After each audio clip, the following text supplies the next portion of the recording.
I can Okay, hear you. great. Mhm. Okay, thank you. Okay, good morning, everyone. I put a source sheet in the chat. Ben, I don't know if My Jewish Learning is sending around source sheets afterwards, but I'll send My Jewish Learning a PDF, and that will be, if possible, that will be sent around afterwards. The document will only be open during the time that we're together today. So I'll also share my screen in case that's helpful.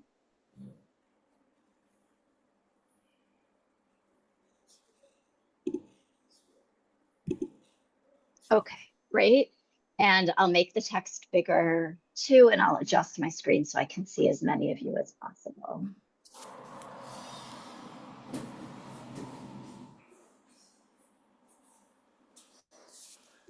Okay, just adjusting. Okay, great. So some of you who have studied with me before know that I kind of look up at my second monitor where the text is in my main window here. So I'll be looking back and forth at you um, and others. I'm going to try and at the end say a few words about the day and um, bring it together for us. But I just want to not cry myself, so I want to jump into learning.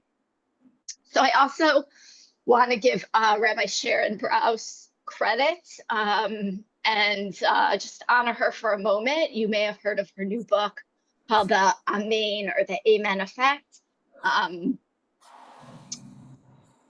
And I learned this Mishnah from her. And I actually said to a colleague last night, which made me feel a little bit better because I hadn't known this Mishnah before before I heard Rabbi Brous actually being interviewed about her book. And then I read the book also. It's really an unbelievably powerful Mishnah. And just to give a little bit of context, the Mishnah is about this section of the Mishnah, this Masechet, is about just sort of like temple descriptions of what the temple looked like and also what happened at the temple. So we'll read this together out loud, and I will ask for a reader for our texts today. So let's start with this Mishnah, and I'll ask someone to, even though our time is short, I'll ask someone to raise their hands and unmute and read the English for us. Okay, Deborah, thank you for being here and thank you for raising your hand. Thank you. Can you see the text? I'll make it a little bit bigger, actually. I got it. And okay. Opened it in a different window. Thank you so much for the link to the text. It's so helpful. Oh, great. All who entered the Temple Mount entered by the right, circled to the right, and exited by the left, except for one to whom something had happened, who entered and went round to the left. That person was asked, "Why do you circle to the left?" They replied, "I am a mourner." And they were blessed. "May the one who dwells in this house comfort you." If they replied, "Because I have been ostracized or excommunicated," they were blessed. "May the one who dwells in this house inspire your community to draw you near again," according to Rabbi Meir. Rabbi Yossi challenged him, "You make it seem as if the community treated him unjustly. Rather, they should bless. May the one who dwells in this house inspire you to hear the words of your community so that they may bring you close again."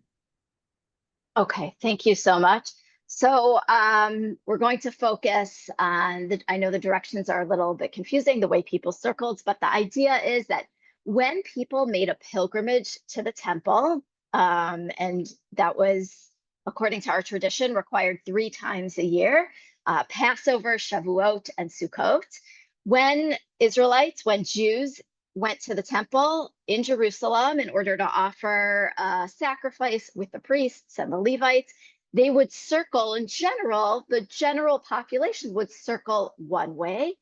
But if you were mourning in some way, you would circle in the opposite direction. And in other words, there would be kind of 2 circles going around together, and everyone would have to encounter the person in front of them. And this is, I'm going to just point out this language in Hebrew here, which I'm highlighting because the translation doesn't quite capture it. A person says, and this is Rabbi Brause's translation, why do you circle to the left? But really the question here is malacha. What's up with you? What's going on with you that you're circling to the left? And the person answers, as some of you might have heard the language of mourning before, ani avel, I am a mourner, avelah in feminine. And the person who's not in mourning, who's not suffering or in pain in a particular way, at the moment says, well, may God, may the one who dwells in this house, in this sanctuary, in this temple, comfort you. And then it's not just about a mourner, it's someone who's been excommunicated or ostracized from their community, and there are different ways that they are comforted also. And I just want to read briefly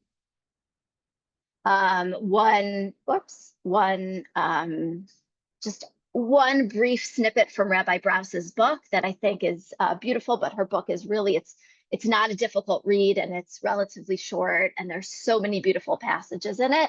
She says, we know that walking together, singing together, seeing and being seen by each other, all of these things enhance our emotional health and deepen our sense of connectedness. They alter the physical and psychological landscape of a group and the people in it. The ancient rabbis did not know the science of dopamine, endorphins, oxytocin, and stress hormones, but they know that tender presence is a direct line to the heart. So you might be wondering, well, why are we even talking about this today? And I sort of got a glimpse of what Dr. Ronas shared earlier, but why are we talking about presence and compassion today? I mean, I hope it's somewhat obvious, but in case you're wondering, why aren't we talking about mourning, or why aren't we talking about something else? One of the things that's perhaps happened in this past year is, not perhaps, I think we know, one of the things that's happened in this past year is for some people, we have gotten more, we've dug our heels further in the positions and opinions that we hold. I heard someone, or I read this morning even, and something that's come up over this past year is, how could October 7th not have changed you in one way or another? And I think probably we've all encountered different conversations this year where we're really able to vulnerably talk through with a friend, a peer, a colleague, what's going on in our minds, and we're able to listen even if someone's perspective is different. There may be times where we're not able to do that, but I think what the reason I wanted to bring this text and some others today, which we'll take a look at shortly, is because even though we're not quite perhaps at a time of rebuilding yet, one of the things we learned after beginning on October 8th is that the ways in which Israeli society rallied to rebuild or to support each other in this time of great crisis. And so even as we're still mourning, and even as we're, maybe there are things that we can't necessarily do if we can't go volunteer or hear from the United States. We can't necessarily pick up our lives and go to Israel and help out there. But there are ways in which we can listen to each other, and we can not contribute to the horrible vitriol that we see on social media. And even on social media, we can try, or we can choose to stay away in some ways, to bring our most compassionate selves. And maybe at least here, a few thousand miles away from the center of of ground zero, we can begin to heal by being compassionate and by listening and by asking each other, malacha. So to begin our conversation today and to begin this segment of our learning using this Mishnah from Midot as a jumping off point, I want us to begin to think about compassion and presence with each other. And even when that's difficult for us, even when that means listening to someone's opinion that's different from us, really trying to put ourselves in their shoes and listen. Even in Israeli society, I'll say I've heard a couple times over the past year, and I don't remember think perhaps I'll quote Haviv Redigur, who some of you may have heard him quite a bit over the past year, someone I consider an amazing journalist and listen to quite a bit. He talks about knowing thine enemy, knowing, even understanding better. He makes the case that Israeli society over the past number of years did not take the time to get to know their enemy. So I'll even extend what I'm saying in a political sphere, the idea of really paying attention to what's going on, even if it's extremely uncomfortable for us, for the other person, paying attention to what's going on for the other person. And I'm teaching myself here too. Obviously, this is something we're all triggered when someone perhaps says something that's difficult for us to hear. But again, listening to this Mishnah that Rabbi Sharon Ross has made popular over the past year, trying to just, even if we can't get to a place of tender presence, get to a place of presence. So with that in mind, I want to study with you a few other related texts over the next 20 minutes or so, and we'll come back to the Mishnah at the end. So as is not surprising, and some of you know, we have a great many texts in our tradition about compassion and presence, and some of those are connected to when someone is sick. So I will invite someone to go ahead and read text number 2 from Shir Hashirim Rabbah from the Midrashic collection on the Song of Songs.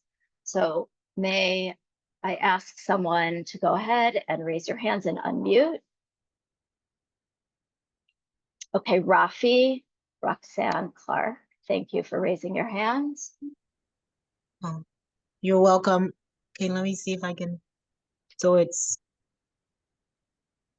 the text that's part on the 2? screen, text number 2, part 1. You can read the Part whole thing. Yeah. Okay. Rabbi Yochanan became afflicted, and he endured fevers for 3.5 years. Is it fevers? Okay. Fevers, yeah. Hanani went up to visit him. He said to him, "What has come upon you?" He said to him, "My burden is too great to bear." He said to him, "You should not say that. Rather, you should say, the faithful God." Okay, you can go ahead with the second part. After some time, Rabbi Hanani became sick. Rabbi Yochanan went up to visit him. He said to him, "What has come upon you? How difficult are your sufferings?" He said to him, "But how great is their reward?" He said to him, "I want neither them nor their reward." Okay, so let me set context for this passage. There is an idea in Talmudic passages and beyond, a difficult idea, that God gives us suffering out of love for us. So we're not going to talk about the theology of suffering and pain today. It's for another time, but this passage is set in the context, at least that last part of the passage that I want to address, that sometimes God gives us suffering, yisurin in Hebrew, shel ahava, sufferings out of love. Very difficult idea, but for now I want us to pay attention more directly to what's going on in this passage. So Rabbi Yochanan, a well-known rabbi, gets sick and he suffers for 3 years. And I'll invite you not to take the passage literally, but to take it seriously. I don't know if somebody could have a fever for 3 years and remain well enough to receive a visitor. It sounds very difficult, but let's take the ideas here seriously, maybe not literally. So his friend or comrade or colleague, Rabbi Hanina, goes up to visit him and says, "What's up with you?" Similar to ma'lach, he says, "Ma'it Allah." What has arisen for you? What has come upon you? And Rabbi Yochanan says, "My burden is too great to bear. I can't carry my burden." And Rabbi Hanina said to him, "You shouldn't say that. You should say the faithful God." And he goes on to say that when, as I shared just a moment ago, when we are suffering, we should say, perhaps, maybe there's a reason for this. Maybe the universe gave me this. Maybe I'm supposed to learn from this. I'm going to attribute this to God. Okay, so we're going to put that on hold for a second. The reverse happens. Rabbi Hanina gets sick, and Rabbi Yochanan seems to be better, goes to Rabbi Hanina and says, what's up with you? What has come upon you? How difficult are your sufferings? And in the Hebrew, I'm going to read that, or partially really Aramaic. Ma kashin hein hayisurin. How difficult are your sufferings? Rabbi Yochanan says, but how great is their reward? It's true, you're suffering, but there may be a reward. And Rabbi Hanina says, I don't want them. I don't want my sufferings. I don't want a reward. And in this short passage here by Professor Jeff Rubenstein, I'm not going to read the whole thing right now, but you can see he says, I'll read this passage, to philosophize and theologize in this way is one thing, but when most people experience pain and suffering, they lose interest. They don't care about ideas. Even the rabbis could only take so much theology. So just back to our story, and then we'll go back to the text. There's this, here we have a story of two people.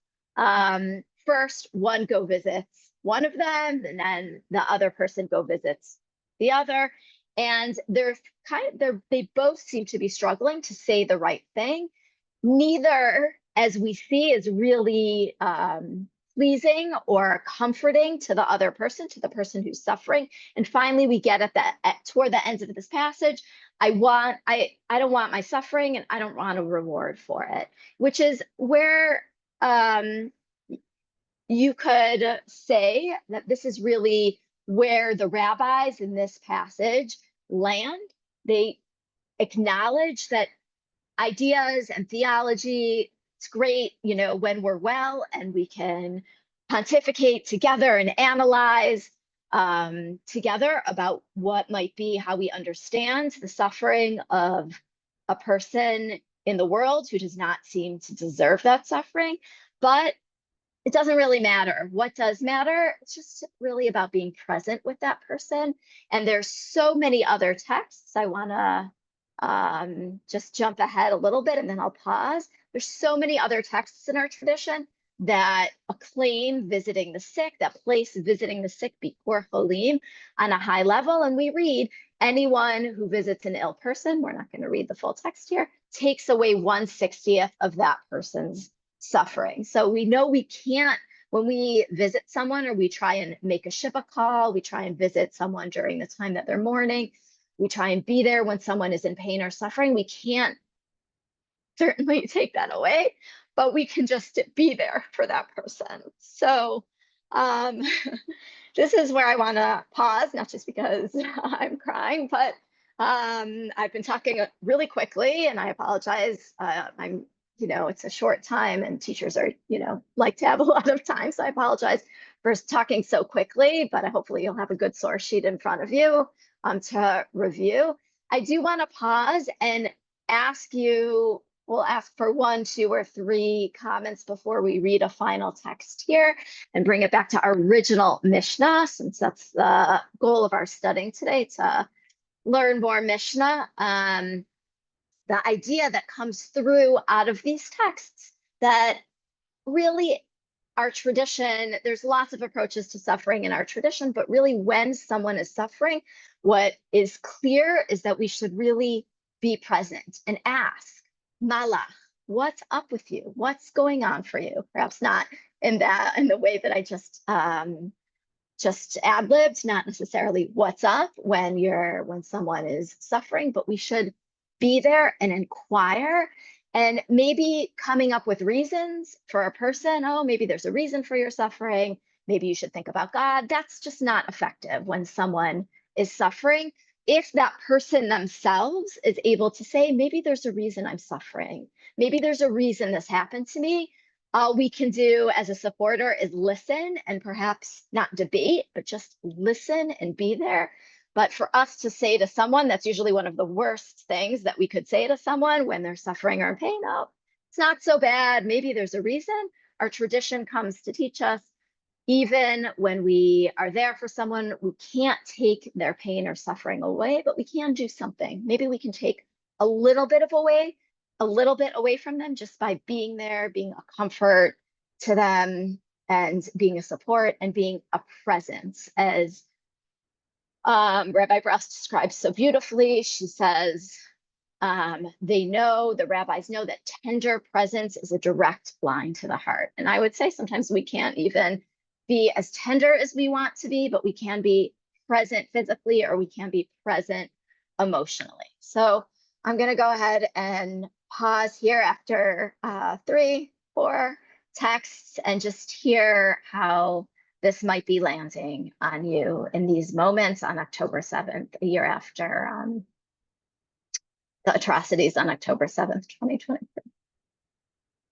So please feel free. I know there are so many people on the call, but I hope that 1 or 2 people can be brave and unmute and really share where you're at the moment with how these texts resonate. Paul, nice to see you today. Thank you for raising your hands.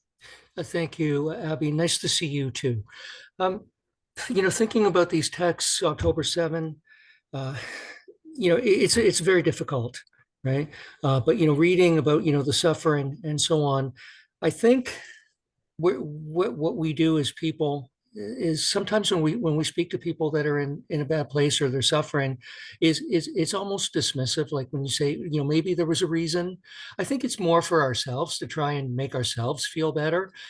Similarly with someone passes, for someone to make an assumption that well, they're in a better place, or at least they're not suffering. I think it's to make us feel good, not them. So I really appreciate what you're talking about today, and what I'm thinking is, what can I do to help others, like to really help others, right, that are suffering? Because there's tremendous amount of suffering all the time. But I mean, since October 7, it's affected. I mean, it affects us in profound ways. But I really want to help, and I think as part of the community here, this helps us as well. I mean, because we need help also. Yeah, and I would add here, even though this is very difficult to do, and I would say, I'm talking to myself. I'm trying to teach myself and immerse myself in these texts.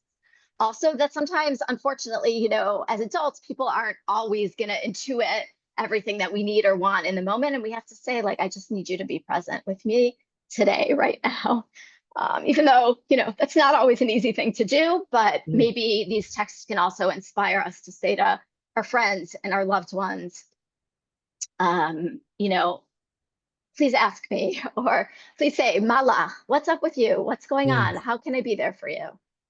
Yeah, if I could share just one more thing. Paul, actually, I see one more by all means, hand, so I'm going to go ahead and ask Nina. You can go ahead and unmute, I think, for my Jewish learner. Thank you.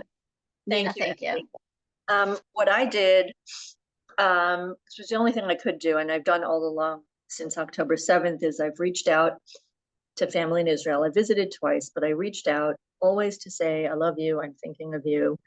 And yesterday I sent each of them a message saying, I'm thinking of you and I'm holding you and I shared a broken heart emoji. Because I don't have anything else to offer other than my love.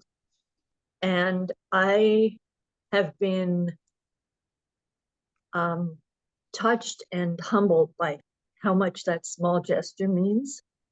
I mean, I sent it to the people the hotel I stayed at 3 times in the past year, the staff I got to know. And I thought, you know what, if they think I'm a weirdo, I sent it to the tattoo studio where I got a tattoo of poppy anemones on my trip in February. I sent it to the guy, the Keter Lion hat guy. I will send it to anybody that has met me and known me. And I encourage everybody here, do it. You had a tour guide in Israel, send it to him. The Israeli daughter, I call her my daughter, who lived with us for 8 months. She and her brothers are both in the army now again. And I just sent to her mother, I love you. I'm thinking of all of you. Come to us when you can so I can hug you in person. You have no idea what that means. So just do it. Get past the awkwardness if you think you don't have a close enough relationship. If you have family, by all means do it. It matters more than anything. And I would offer one thing. I live in New York City where, the lunatics are going to be out celebrating today. I have nothing to say to them or about them. don't let them get into your head, your heart, or your field of vision. Today is for us. It's for us to embrace each other for real when we can, and at a distance when we can. Do not give them that space in your head, your heart, your field of vision, or any way. So that's my offering today, Abby. Okay, thank you, Nina. Nina, that's an interesting segue to our last text here. Well, okay. I'm going to try to fit in 2 ideas in just a couple minutes, but one thing, Nina, as I said, an interesting segue, because I also included a text here, and everyone who learns with me knows that I often include some writing from Rabbi Shai Held, who I think is a beautiful writer and always has so much to teach me, and perhaps you also. And he was, I was typing really quickly. He includes, I included a passage here from the Heart of the Torah, from Rabbi Shai's book, from Parshat Mishpatim, the Torah portion of Mishpatim in Exodus, where in many places he talks about this, but some of you have probably heard one of the most, if not the most oft repeated mitzvah in the Torah is about kindness, compassion, holding strangers, widows, orphans, those most vulnerable in our society, treating them with as much dignity as possible, as much compassion as possible. And so I want to invite us to think back to where I started about even people that disagree with us. And I, of course, Nina, I'm thinking really about what you just said. And I think we have to always, everything that we learn about doing for others, we have to balance with self-care. And so I invite you to think about this text in a way that's meaningful and that works for you. But even thinking about extending beyond, really just beyond our comfort zone, showing compassion beyond our comfort zone. I'll try and leave everyone with that. And also that this is really the season of compassion. We're in the midst of 10 days of repentance, beginning with Rosh Hashanah and ending with Yom Kippur. And we repeat in the High Holiday Liturgy about God's compassion. And we were taught in Genesis that we are created in God's image. So I think the instruction here is to be like God, as it were, and be compassionate. So on that final note, I'll ask you to note that all this learning for me today, any learning I do, is dedicated to the memory of my nephew who was killed in Gaza on June 28th, who was extremely sensitive and present with others. And so just may his presence reverberate in all of us today and each day moving forward as Israel and the Jewish people tries to heal. And I know it's 10:30, so I got to turn it over to my Jewish Learning and our next teacher. So thank you everyone for being here today.